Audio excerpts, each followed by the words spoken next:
नमस्कार, आप जुड़ चुके हैं स्पिरिट न्यूज़ के साथ और मैं हूं वंदना मलकाइन नायर। डीडीसी इलेक्शंस रिजल्ट की बात करें तो जम्मू कश्मीर के हर एक शख्स को इस चीज़ का इंतज़ार है कि आखिर कब रिजल्ट जो है अनाउंस होगा। लेकिन अभी अगर मैं आपको बता दूं तो थर्ड फेज चल रहा है, जो मतगणना है वो शुरू हो चुकी है और मैं आपको बता दूं कि 10 फेज होंगे और हो सकता है रात भी हो सकती है। लेकिन अभी तक अगर मैं आपको बता दूं कि कौन कौन लीड कर रहा है या कौन कौन जीत चुका है, मैं आपको बता दूं कि अभी जो हमारे पास खबर आई है, मैं आपको बता दूं कि गुपकार को लेकर काफ़ी बड़ी बड़ी बातें सामने आ रही थी, लेकिन गुपकार ने श्रीनगर में सबसे ज़्यादा सीट जो हैं वो निकाली हैं। मैं आपको बता दूं कि 67 सीट्स जो हैं गुपकार निकाल चुका है अभी तक। और श्रीनगर की अगर बात करें तो बीजेपी ने सिर्फ और सिर्फ 3 सीट्स जो है वो निकाली है। अब अगर हम जम्मू डिवीज़न की बात करें तो जम्मू डिवीज़न से 62 सीट्स जो हैं बीजेपी ने निकाली हैं। और वहीं अगर अपनी पार्टी की बात करें तो अपनी पार्टी ने भी जो है 1 सीट ज़रूर जम्मू से निकाली है, क्योंकि अपनी पार्टी जो अभी मैं आपको बता दूं कि बनाई गई है, काफ़ी चर्चित पार्टी, उसने भी एक जो है सीट जम्मू से निकाली है। साथ ही साथ अगर कश्मीर की बात करें तो कश्मीर से 11 सीट जो है अपनी पार्टी की तरफ से अपनी पार्टी ने हासिल की हैं। तो ये काफ़ी बड़ी बात है, क्योंकि गुपकार को लेकर काफ़ी बड़ी बड़ी बातें सामने आ रही थी कि गुपकार जो है ये गैंग है एक।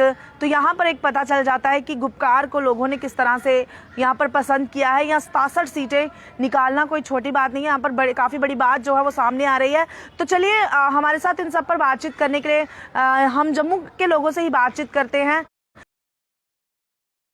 चलिए हम बात करते हैं जम्मू के लोगों से ही, जम्मू के सोशल एक्टिविस्ट या फिर यूं कह लीजिए कि युवा नेताओं के साथ या युवा लोगों के साथ। तो हमारे साथ इस वक्त मौजूद है ऋषि किलम जी।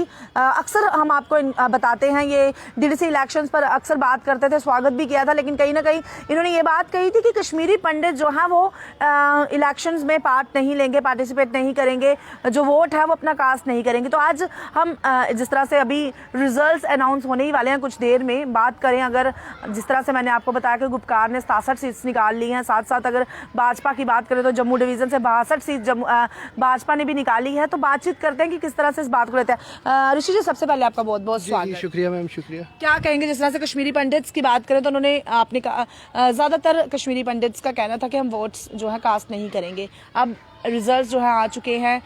गुपकार की अगर बात करें तो गुपकार ने 67 जो वो सीट्स हैं वो हासिल की हैं। 62 सीट जो हैं जम्मू डिवीज़न से बीजेपी ने की है। इसके बारे में देखिए, सबसे पहले तो मैं उन कैंडिडेट्स को धन्यवाद मतलब मुबारकबाद देता हूं अपनी पार्टी की तरफ से और अपनी तरफ से, जिन्होंने जीत हासिल की और जिन्होंने काफ़ी टफ इलेक्शन में जीत हासिल की, उनको हम सबको धन्यवाद करना चाहते हैं। और लेकिन साथ ही साथ मैं ये बात भी क्लियर करना चाहता हूँ, जैसे आपने शुरुआत में कहा गुपकार गैंग भी कहा गया।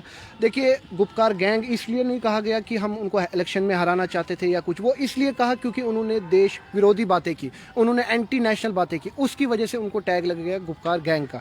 जो उन्होंने मतलब हिंदुस्तान के विरुद्ध साजिश की, हिंदुस्तान के विरुद्ध बातें की, उसके लिए, और कश्मीर के लोगों को प्रोवोक किया, उसके लिए हमने ये कहा कि गुपकार गैंग।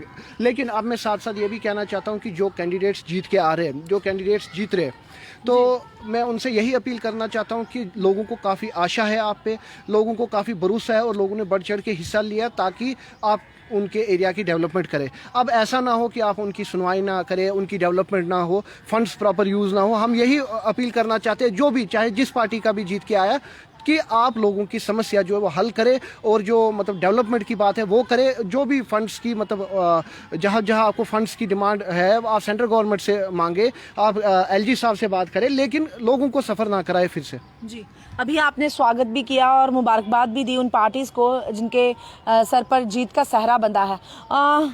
अभी उनके पास टाइम है या वो अब साबित कर सकते हैं कश्मीरी पंडितों के, क्योंकि अक्सर आप कश्मीरी पंडितों के हित में बात करते हैं कि हमारे लिए क्या कुछ किया, हम वोट कास्ट नहीं करेंगे। तो अभी जो है अब जो है डीडीसी इलेक्शंस के रिजल्ट आ चुके हैं, उन नेताओं से क्या अपील करते हैं कश्मीरी पंडितों के लिए कि क्या कुछ किया जाए उनके लिए, कि जिसके साथ कश्मीरी पंडित्स का भी डेवलपमेंट हो। देखिए, 70 साल या पिछले 31 साल की बात मैं करूँ, कश्मीरी पंडित यहाँ रिफ्यूजी रह रहे हैं। जितनी भी पार्टीज आए, जितने भी लीडर्स आए, उन्होंने इन पे ध्यान नहीं दिया। उन्होंने कश्मीरी पंडितों की समस्या उनको फॉर ग्रांटेड लिया, चाहे उनके वोटर लिस्टों के इशू हो, चाहे उनको कैश रिलीफ के हो, चाहे हेल्थ इशूज़ हो, उनको किसी भी तरीके की कोई सुविधा नहीं मिली।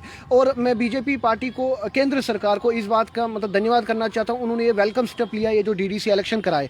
इससे मतलब जो डेवलपमेंट रुकी हुई थी, जो एमएलए प्रॉपर डेवलपमेंट या फंड्स यूज़ नहीं कर पा रहे थे, इससे हमें उम्मीद है कि वो फंड्स यूज़ होंगे और डेवलपमेंट होगी एरिया की। और मैं ये जो कैंडिडेट्स कश्मीर के कैंडिडेट्स जीते, उनसे मैं ये भी कहना चाहता हूँ, आप खाली कश्मीर के रिप्रेजेंटेटिव नहीं है, आप कश्मीरी पंडितों के भी हो। जिस डिस्ट्रिक्ट में, जिस कॉन्स्टिट्यूंसी में कश्मीरी पंडित रह रहे थे, तो उस एरिया में कश्मीरी पंडित भी आपके वोटर है। कश्मीरी पंडित की तरफ भी देखें, उनकी जो समस्या है, उनके जो बच्चों को यहाँ मतलब फंड्स की ज़रूरत है पढ़ाई के लिए, हेल्थ सेक्टर के लिए, आपके पास जो फंड्स है वो ना सिर्फ आपकी डेवलपमेंट के लिए, वो उस पर कश्मीरी पंडितों का भी हक है, क्योंकि वो भी आपके वोटर हैं, उनका भी इस पर हक है। तो मैं यही चाहता हूं कि आप एक युवा हैं, युवाओं के लिए क्या कुछ अब उम्मीद करते हैं कि युवाओं के लिए क्या कुछ स्कीम्स होनी चाहिए? क्योंकि इस इलेक्शंस का, इस रिजल्ट का काफ़ी लोगों को मुद्दतों से इंतज़ार था कि काश कहीं जम्मू कश्मीर में भी डीडीसी इलेक्शंस करवाए जाएं। 70 साल के बाद ये इलेक्शंस आए, किस तरह से युवाओं के लिए अब आप उम्मीद रखते हैं, किस तरह से स्कीम्स जो? देखिए, सबसे पहले तो डेमोक्रेसी है, कोई भी फाइट कर सकता है, अच्छी बात है, फाइट करना चाहिए, इलेक्शन लड़ना चाहिए, लेकिन हमें युवाओं के लिए जो आजकल मसले हैं, जैसे कि स्टूडेंट्स की बात करें तो बेटर उनको क्वालिटी एजुकेशन मिलनी चाहिए।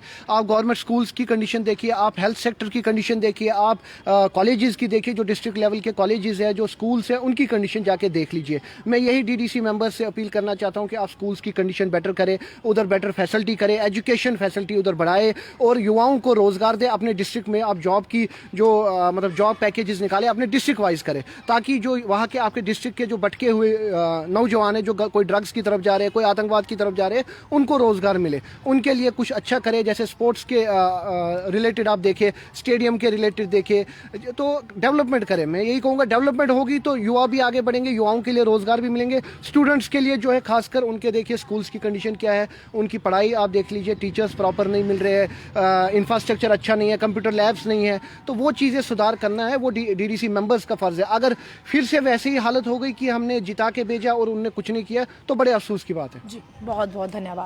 तो मैं आपको एक बार फिर से बता दूं कि अगर जम्मू की बात करें, जम्मू डिवीज़न से 62 सीट्स जो हैं बीजेपी ने हासिल की हैं, लेकिन अगर वहीं कश्मीर की बात करें तो बड़े बड़े दावे बांधे जा रहे थे कि कश्मीर में इस बार जो है बीजेपी का झंडा जो है वो ऊंचा होगा, लेकिन ऐसा नहीं हुआ है। बीजेपी ने सिर्फ और सिर्फ कश्मीर से, श्रीनगर से 3 सीट्स हासिल की हैं। वहीं गुपकार की अगर बात करें तो गुपकार पर बड़े बड़े एलिगेशंस लगाए जा रहे थे और कहा जा रहा था कि गुपकार के साथ कोई भी जो है साथ नहीं देगा या लोग उनके साथ नहीं है।